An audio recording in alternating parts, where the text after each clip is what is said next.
Presumption. এখন আপনাদের যদি প্রশ্ন আসে অনুমান কত প্রকার, প্রিজাম্পশন মানে কি?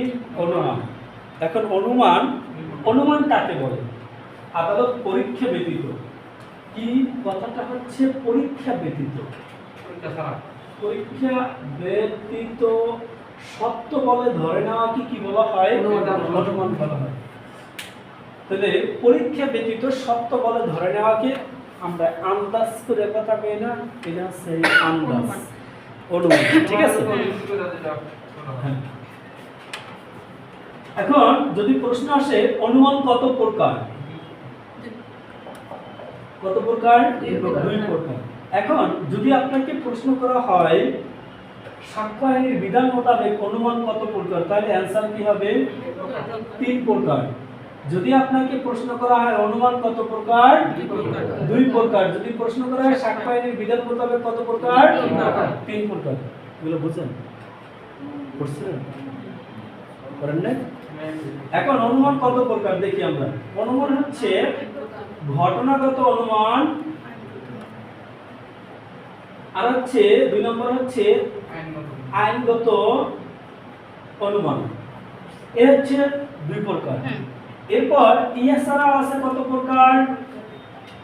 ইয়া ছাড়াও 2 প্রকার আছে।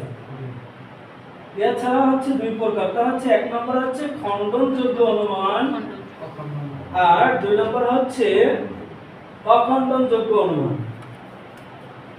এখন প্রশ্ন হচ্ছে সাক্ষ্য আইনের বিধান মোতাবেক অনুমান কত প্রকার। আপনারা যদি দেখেন সাক্ষ্য আইনের বিধান মোতাবেক অনুমান হচ্ছে 3 প্রকার। 4 ধারার বিধান মোতাবেক অনুমান কত প্রকার? 3 প্রকার। এবার একটু আমরা দেখি অনুমান 3 প্রকার কি কি। 1 নম্বরে যদি দেখেন মে প্রিজাম, 2 নম্বরে হচ্ছে শ্যাল প্রিজাম, 3 নম্বরে হচ্ছে কনক্লুসিভ প্রুফ। আবার প্রুফ না, কিন্তু প্রুফ। কথা বলছেন? তাহলে মে প্রিজাম কাকে বলে? মে প্রিজামটা হচ্ছে আদালত অনুমান করতে ধরে নিতে পারে।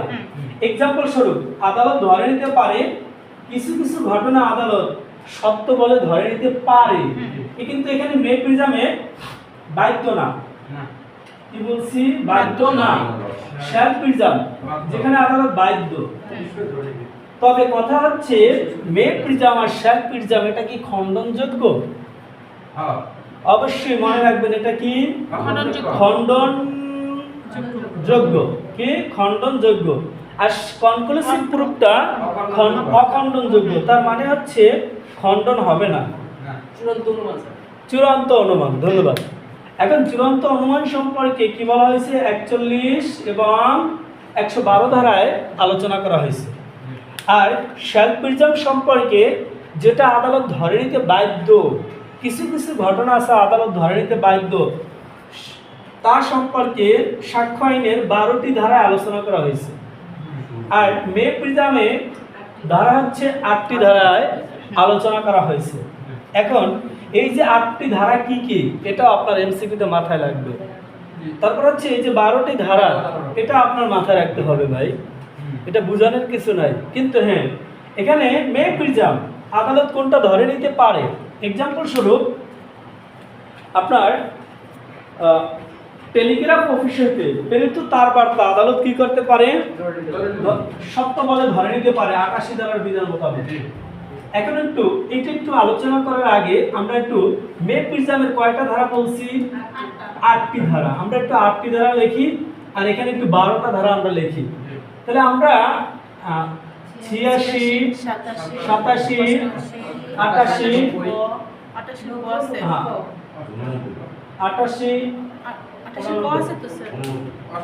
ক,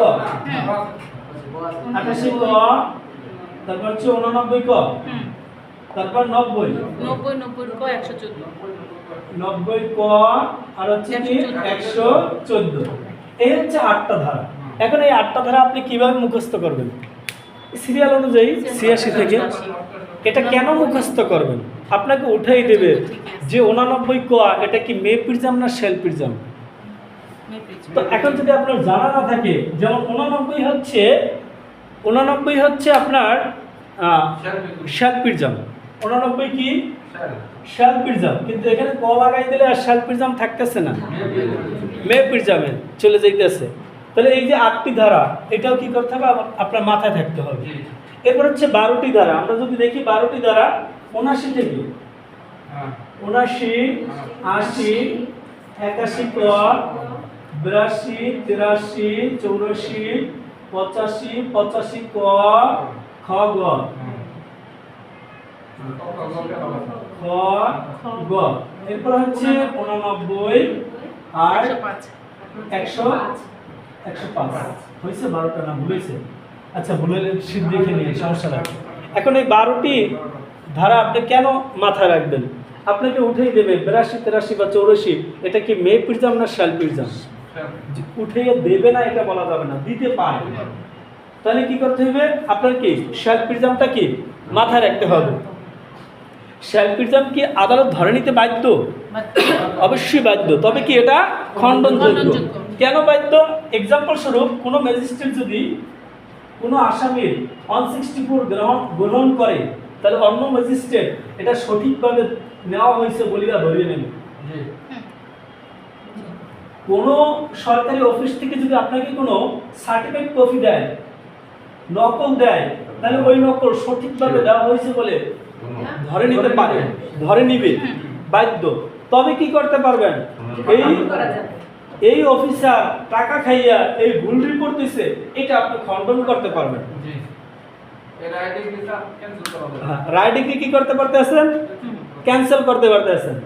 তাহলে এটা কি ধরে নিতে বাধ্য। আর মে প্রিজম, টেলিগ্রাফের একটা উদাহরণ দিয়েছিলাম, তার টেলিগ্রাফ অফিসে প্রেরিত তারবার্তা আদালত সঠিক বলে ধরে নিতে পারে। কতক্ষণ পর্যন্ত ধরে নেবে? যতক্ষণ না পর্যন্ত মিথ্যা প্রমাণিত না হবে।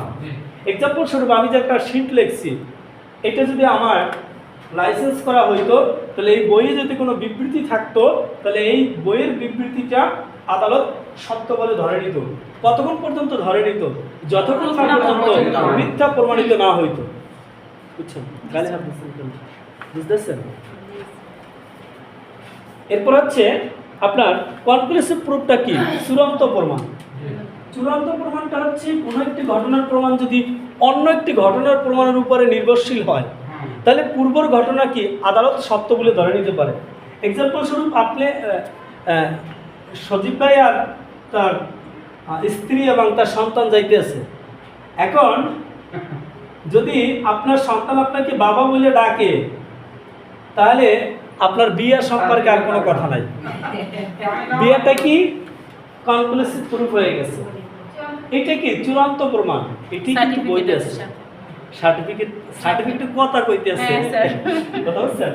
এখন 112 ধারায় বলা হয়েছে, 112 ধারায় বলা হয়েছে বিবাহ বন্ধন থাকা অবস্থায় যদি সন্তান জন্মগ্রহণ করে, তাহলে ওই সন্তান তার মাতার সাথে বিবাহিত লোকের বৈধ সন্তান বলিয়া গণ্য হবে।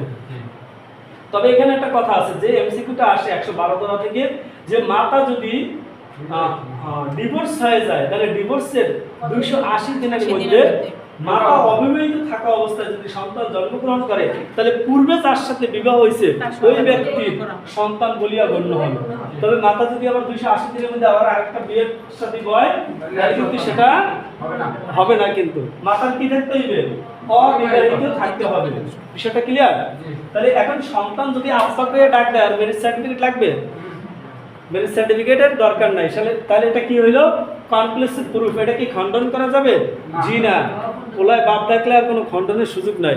ডিএনএ টেস্ট করলে আবার ভিন্ন ব্যাপার। কথা হচ্ছে? হ্যাঁ।